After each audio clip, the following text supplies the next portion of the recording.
To the Japs, Chongqing became the heart of the Chinese nation they were determined to conquer. Destroy Chongqing, and they would break the spirit of New China.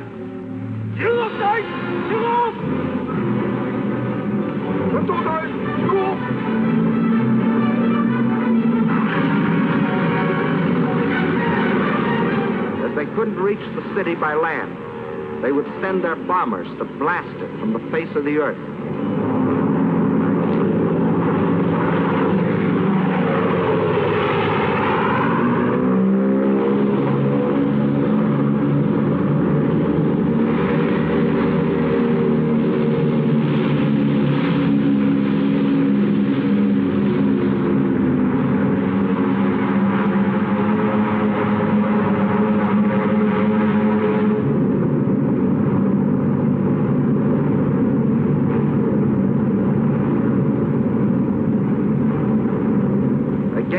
Japanese armadas, slow and obsolete Chinese planes made a suicidal attempt to defend Chongqing.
Neither Japanese planes nor Japanese bombs could destroy the life of the city. But not only the people, but the factories had gone underground, where the vital machines could operate by day and by night, safe from bombs and shrapnel.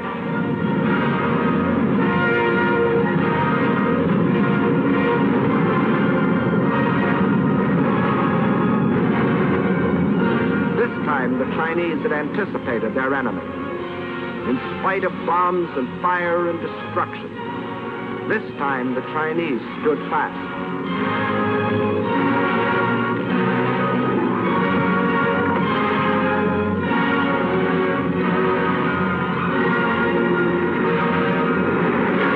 Flaming Chongqing became the symbol of their indestructible spirit.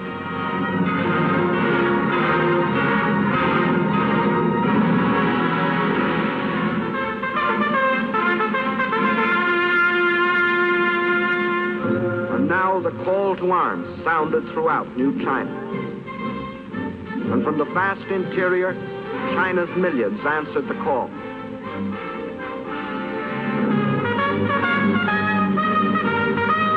They came from the south and from the north, from the east and from the west, to form a people's army. With a new faith in their hearts, men and women left their homes and farms to fight for something bigger now than each man's home, and each man's farm, and each man's life. They were fighting for New China.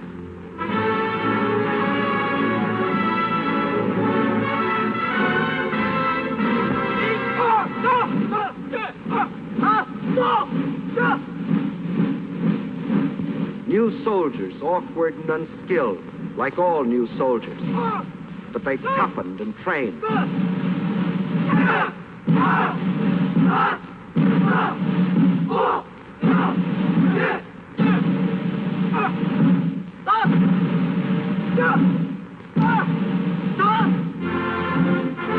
They learned the discipline and order of drill. They knew they must strike and strike hard. They learned to kill. The youth of China also came forward, training to care for the sick and the wounded. Girls joined their husbands, brothers, and sweethearts in uniform.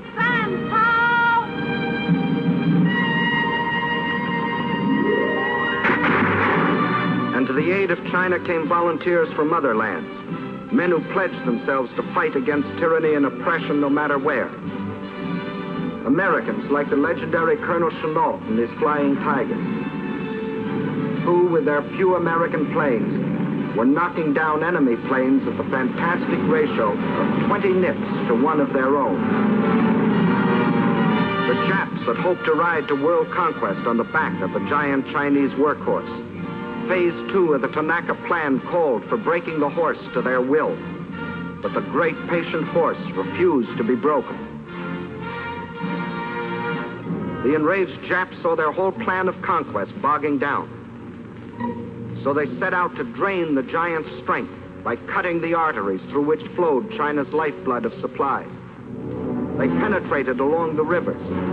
Railroads destroyed by the Chinese were rebuilt with slave labor as the Japanese moved inland to secure control of key rail lines and important communications. And China's supply lines from the outside world were cut off by Jap warships blockading the coast. The Japanese strategy was the isolation of China. Port after port was occupied. This meant China was being cut off from supplies she couldn't manufacture for herself, supplies she was getting from her Western friends. Without oil, gas, guns, and planes, China was doomed. With the whole of the Chinese coast in the hands of the Japs, there would only be 2 routes over which to bring the vitally necessary materials. From Indochina, a narrow-gauge railway ran inland from the sea to Kunming, connecting with a truck road that went to Chongqing. But its capacity was limited. And then there was the old trail of the camel caravans from Russia across the Gobi Desert, which could bring in even less. Not only did these routes provide too little for China's needs, but they were too near Jap territory to be safe. There was only one other possibility. In Burma was a railroad that ran from the port of Rangoon to Lashio. Separating it from the truck road at Kunming were hundreds of miles of high mountains and deep river gorges. If this stretch of tortuous mountain trails could be replaced by a modern highway, where now only pack trains could pick their plodding way, China would have a practical supply route to Burma from the sea.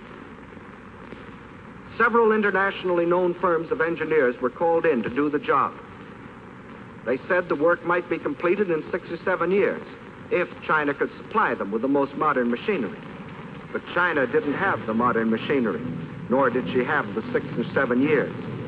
So she began building the road with her bare hands.